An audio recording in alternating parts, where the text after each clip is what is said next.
Buhay mo ang tinataglay. Alleluia, alleluia, alleluia, alleluia.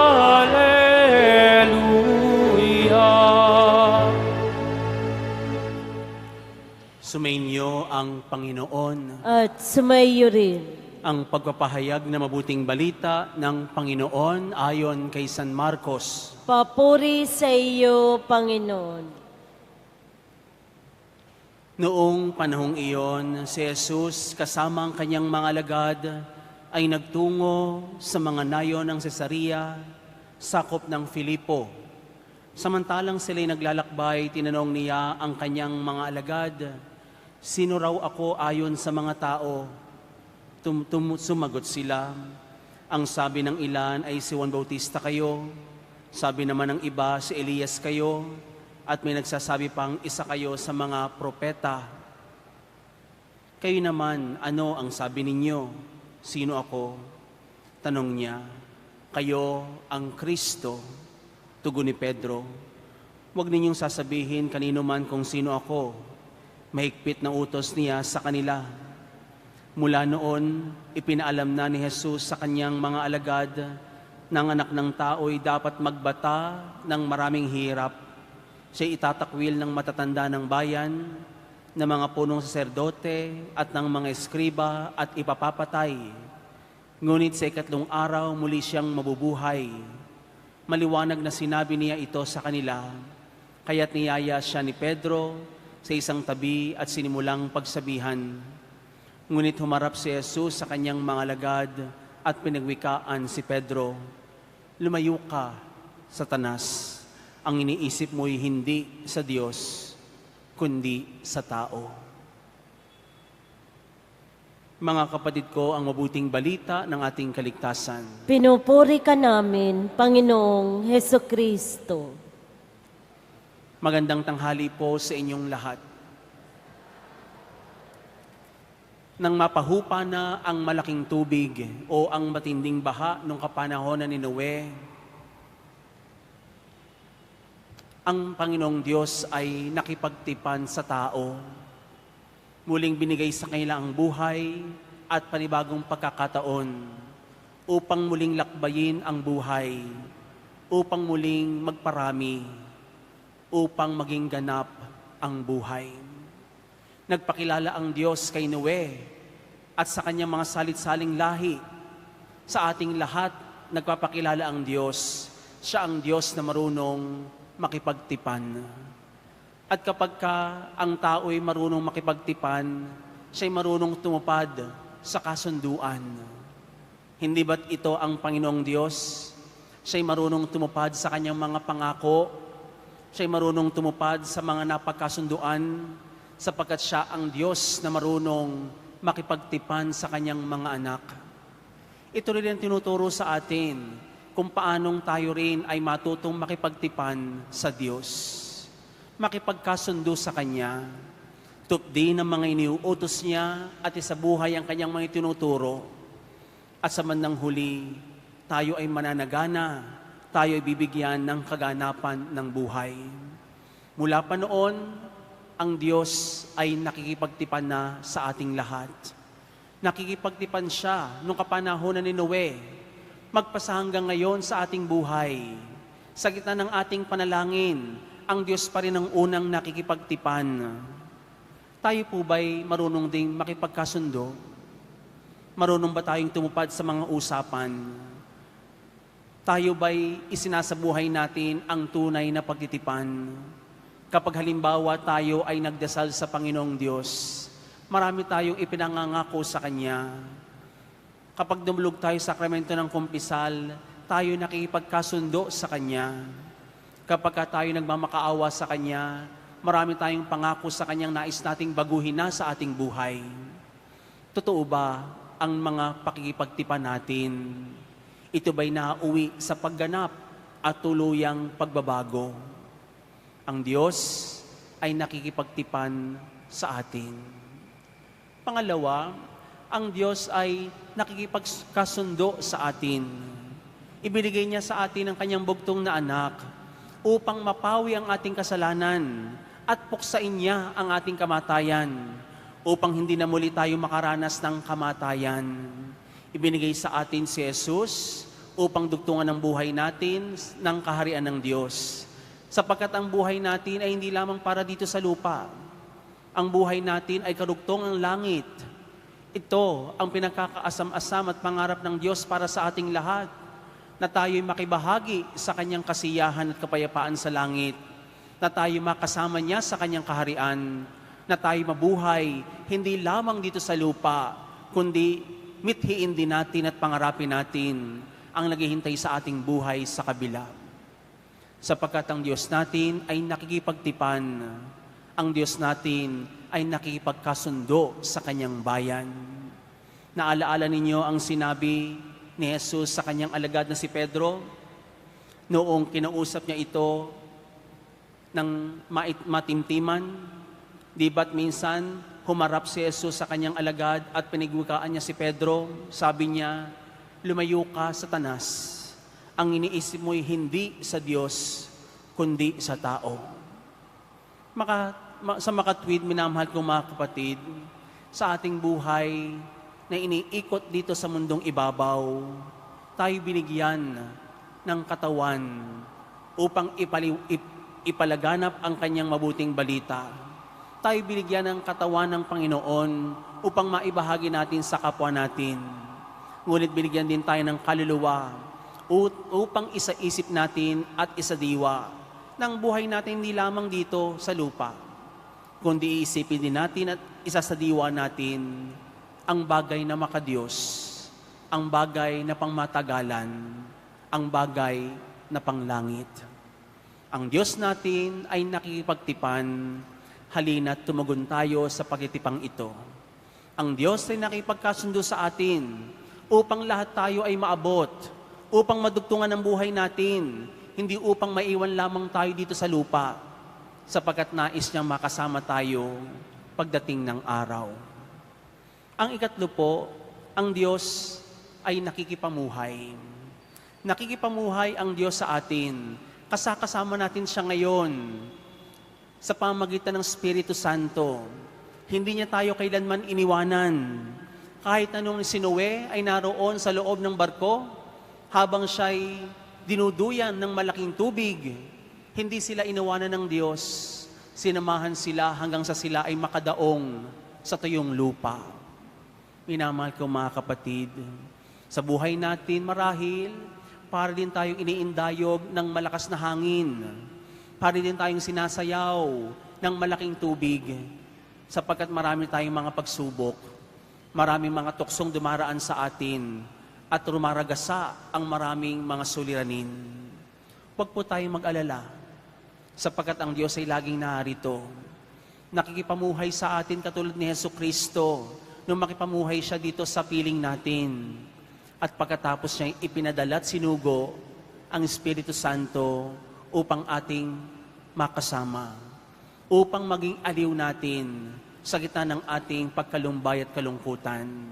Nakikipamuhay ang Diyos, hindi siya malayo, malapit sa atin, kasama natin.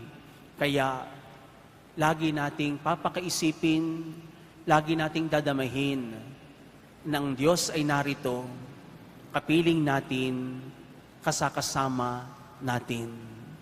Ang Diyos ay nakapagtipan sa atin upang hindi tayo mawalay sa Kanya. Ang Diyos ang siyang unang nakipagkasundo sa atin upang marating natin ang Kanyang tahanan. Ang Diyos ay patuloy na nakikipamuhay upang tayo'y samahan sa ating paglalakbay. Amen.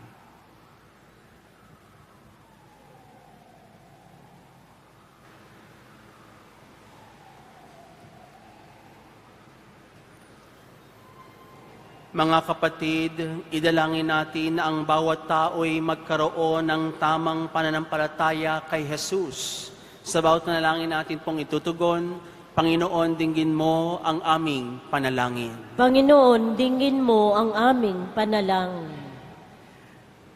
para sa mahihirap na naghahanap buhay araw-araw at hindi naglalaan ng oras sa pagsisimba. Manalangin tayo. Panginoon, dinggin mo ang aming panalangin. Para sa mga lumalapit sa Poong Jesus Nazareno, kung may kailangan lamang na pagkain o gamot, manalangin tayo. Panginoon, dinggin mo ang aming panalangin. Para sa mga nagsisimbang hindi nakikinabang at para sa mga nakikinabang nang hindi muna nagkukumpisal, manalangin tayo. Panginoon, dinggin mo ang aming panalangin. Para sa mga nagrereklamong sila'y naghihirap, bagamat wala naman silang alam na ginagawang masama, manalangin tayo. Panginoon, dinggin mo ang aming panalangin. Ama naming mapagmahal, ipagkaloob mo sa lahat ng tao ang tunay na panampalataya. Panahanin mo kami sa puso ng iyong anak na si Kristo ngayon at magpa sa walang hanggan. Amen.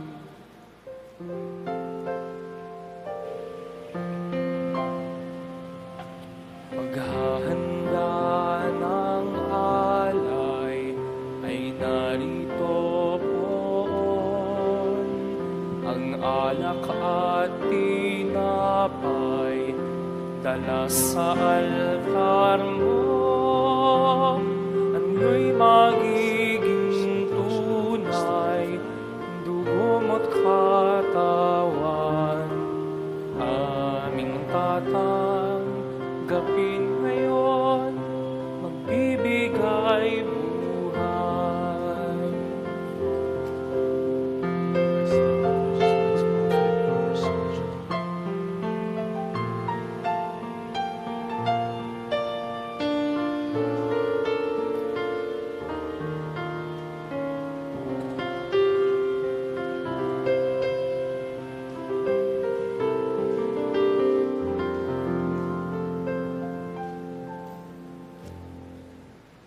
Manalangin kayo mga kapatid upang paghahain natin maging kalugod-lugod sa Diyos samang makapangyarihan. Tanggapin nawa ng Panginoon itong paghahain sa iyong mga kamay, sa kapurihan niya at karangalan sa ating kapakinabangan at sa buong sambayanan niyang banal. Ama naming lumikha, kami naway dalisayin at panibaguhin ng aming gaganaping paghahain. Kami naway itaguyod ang gagawin naming ito sa pagnanais naming sundin ang loob mo sa pamagitan ni Jesucristo kasama ng Espiritu Santo, ngayon at magpa sa walang hanggan. Amen. Sumainyo ang Panginoon. At sumaiyo rin. Itaas sa Diyos sa inyong puso at diwa. Tinaas na namin sa Panginoon. Pasalamatan natin ang Panginoong ating Diyos. Marapat na siya ay pasalamatan. Ama naming makapangyarihan, tunay nga pong marapat na ikaw ay aming pasalamatan sa iyong paglingap at kagandahang loob. Ang tao'y nilikha mo at pinapangasiwa sa sansinukob. Sa hangad mong siya'y iwastong lubos, siya'y pinagdusa mo sa kanyang pagtalikod. Sa iyong paggiliw, iyong ipinahintulot na makabalik siya sa pamagitan ni Kristo Jesus. Kaya kaisa ng mga anghel na nagsisiawit ng papuri sa ng walang humpay sa kalangitan, kay pinagbubunyi sa iyong kadakilaan.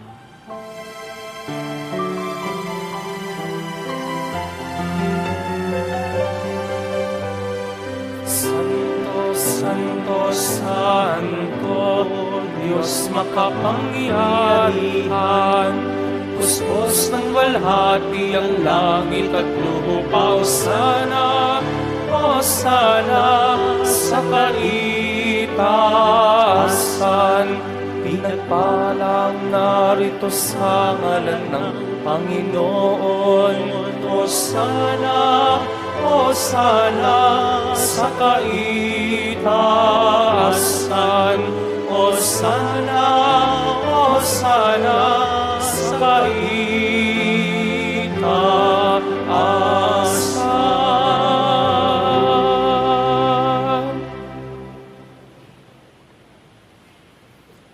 Ama naming banal, ikaw ang bukal ng tanang kabanalan, kaya't sa pamagitan ng iyong Espiritu, gayon banal ang kaloob na ito, upang para sa amin na maging katawan at dugo ng aming Panginoong Hesu Kristo. Bago niya pinagtiis ang kusang loob na maging handog, hinawakan niya ang tinapay, pinasalamatan kaniya, pinaghati-hati niya yun na tiniabot sa kanyang mga alagad at sinabi, tanggapin ninyong lahat ito at kanin. Ito ang aking katawan na ihahandog para sa inyo.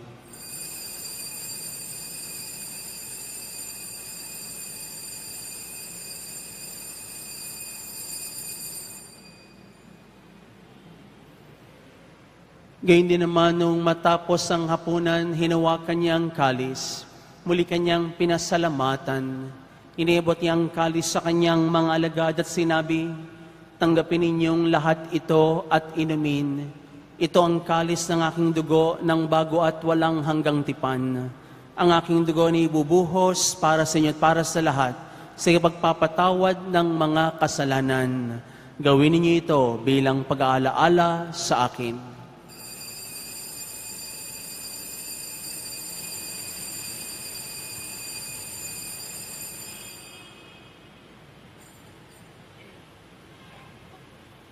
Ipagnangal natin ang misteryo ng ating pananampalataya.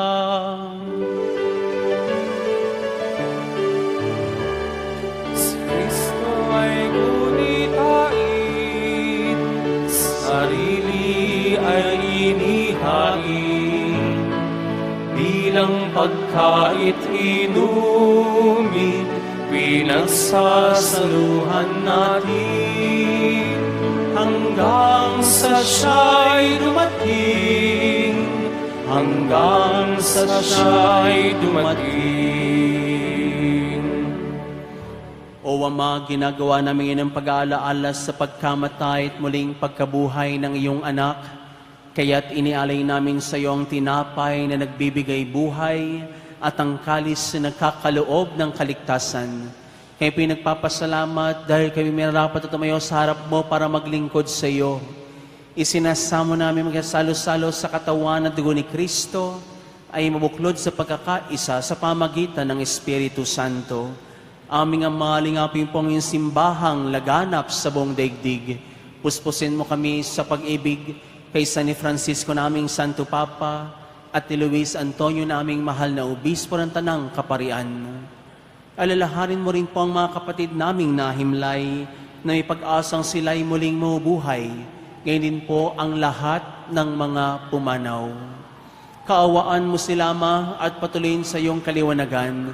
Kaawaan mo at pangindapatin kaming lahat na makasalo sa iyong buhay na walang wakas, kaysa ng mahal na Birheng Maria na ina ng Diyos, ni San Jose ang kanyang kabiyak ng puso, mga apostol, mga martir.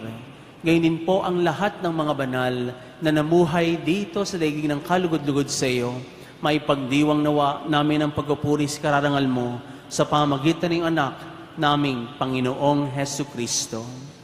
Sa pamamagitan ni Kristo, kasama niya at sa Kanya ang lahat ng parangal at papuri ay sa iyo, Diyos Amang makapangyarihan, kasama ng Espiritu Santo, magpasawalang hanggan.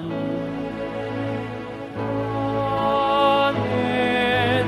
Amen. Amen.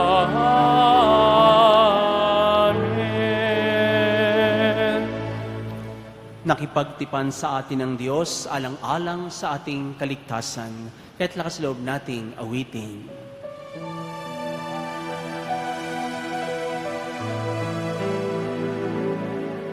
Ama namin, sumasalangit ka, sambahin ang ngalan mo. Mapasa amin ang kaharian mo, sundin ang loob mo. Dito sa lupa para lang sa langit, bigyan mo po kami ngayon ng aming kakanin sa araw-araw at patawarin mo kami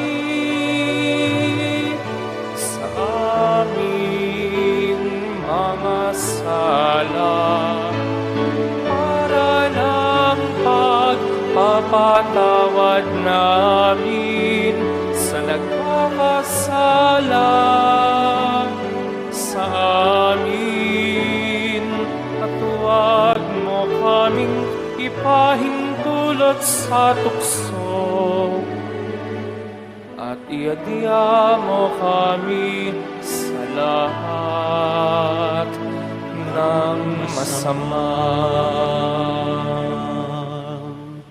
Hinihiling namin ang mga kapiadya sa lahat ng masama, pagkalooban ng kapayapaan sa araw-araw, iligtas kami sa kasalanan at ilayo sa lahat ng kapahamakan, samantalang aming pinanabikan ang dakilang araw ng pagpapahayag ng tagapagligtas naming si Jesu Kristo. Sapagkat iyo ang kaharian at ang kapangyarihan at ang kapurihan magpakailanman. Amen. Panginoong Hesu Kristo, sinabi mo sa iyong mga apostol, kapayapaan ang iniiwan ko sa inyo. Ang aking kapayapaan ang binibigay ko sa inyo. Tunghayin mo po ang aming pananampalataya at huwag na huwag ang aming mga pagkakasala. Pagkalooban mo kami ng kapayapaan at pagkakaisayon sa iyong kalooban, kasama ng Espiritu Santo ngayon at magpa sa walang hanggan. Amen. Ang kapayapaan at pag-ibig nating Panginoon ay laging sumainyo. At sumayo rin. Magbigayan po kayo ng kapayapaan ni Kristo sa isa't isa. Be with you po.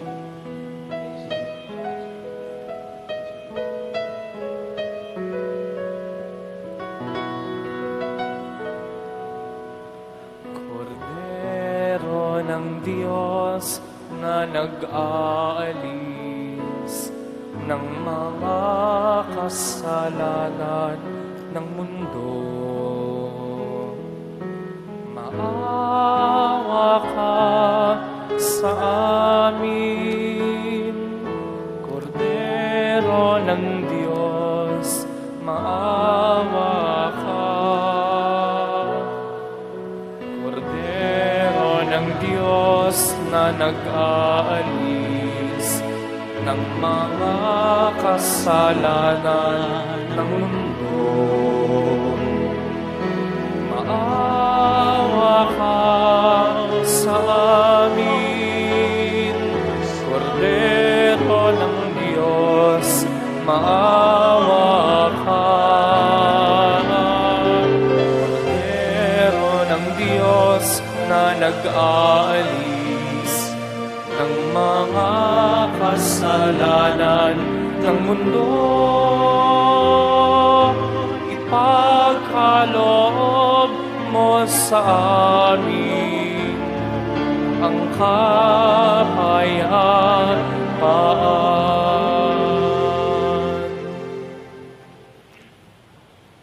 Narito si Jesus, ang Kordero ng Diyos, na siyang nag-alis ng ating mga kasalanan. Mapapalad tayong inanyahan sa kanyang banal na piging. Panginoon, hindi ako karapat-dapat na magpatuloy sa iyo. Ngunit sa isang salita mo lamang ay gagaling na ako.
Cibo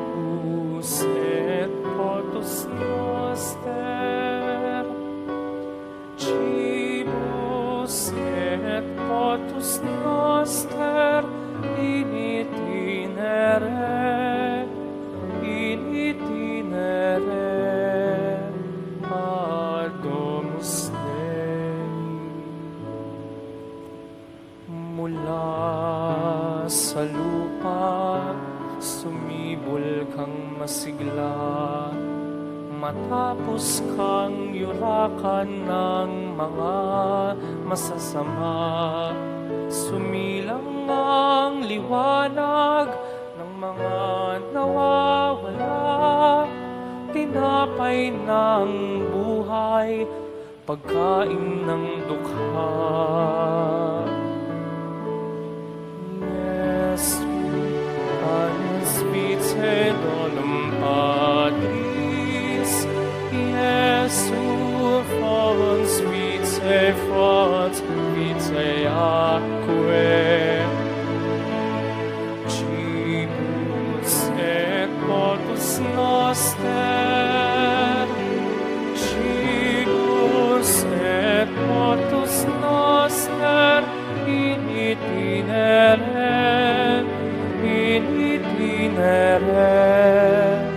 ad Domus Dei. Gikan sa binlud, usa ka tinapay, nga bunga sa among buhat ug kabudlay. Hinaut maghiusa kami sa manining tinapay, tiguma kami, Jesus, among Ginoong tunhay. Jesu, agnus vitae donum Patris, Jesu, fons vitae atque, cibus et potus noster, cibus et potus noster, in itinere, ad Domus Dei.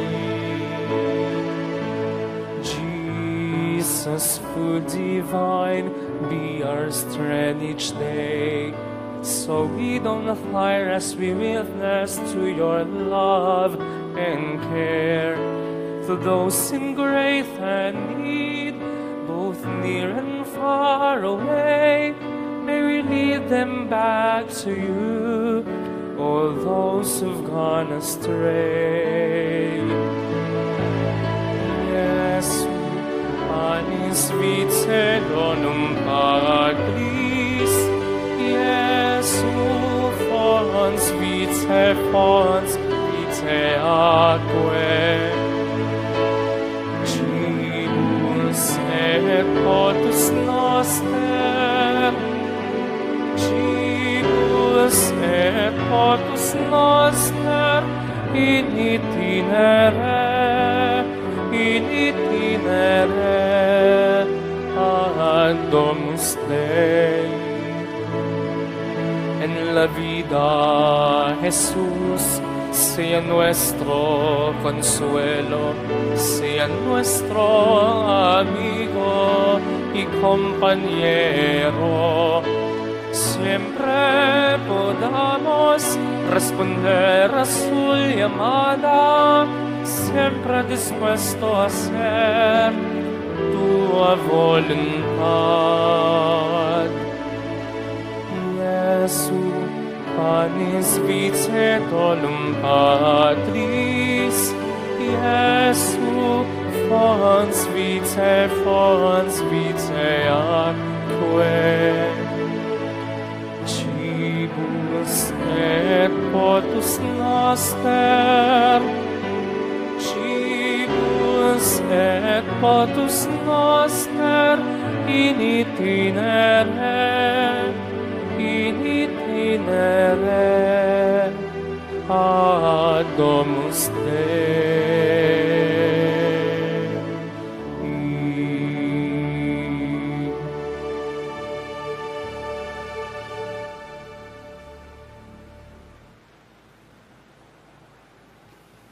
Manalangin tayo.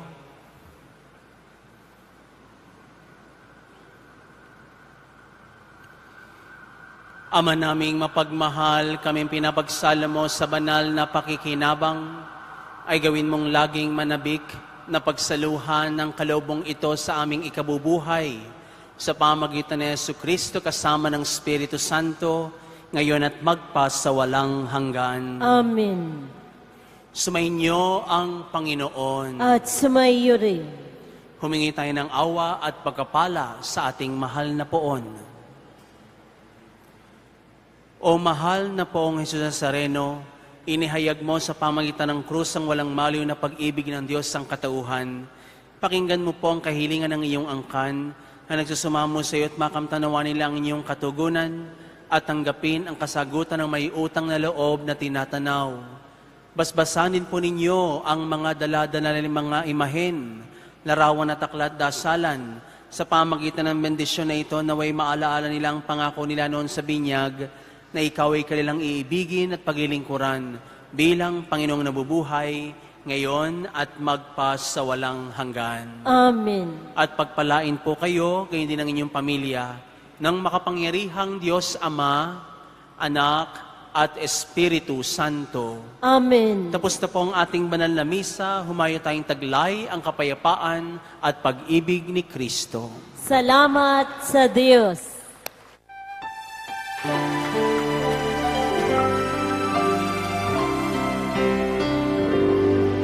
Nuestro Padre Jesus Nazareno, sinasamba ka namin, pinipintuho ka namin, aral mo ang aming buhay at kaligtasan.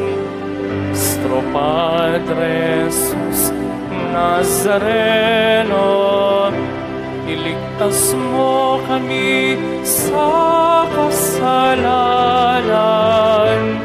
Ang krus mong kinamatayan ay sagisag ng aming kaligtasan. Nuestro Padre Jesus Nazareno, dinarangal ka namin. Nuestro Padre Jesus Nazareno, nilulwala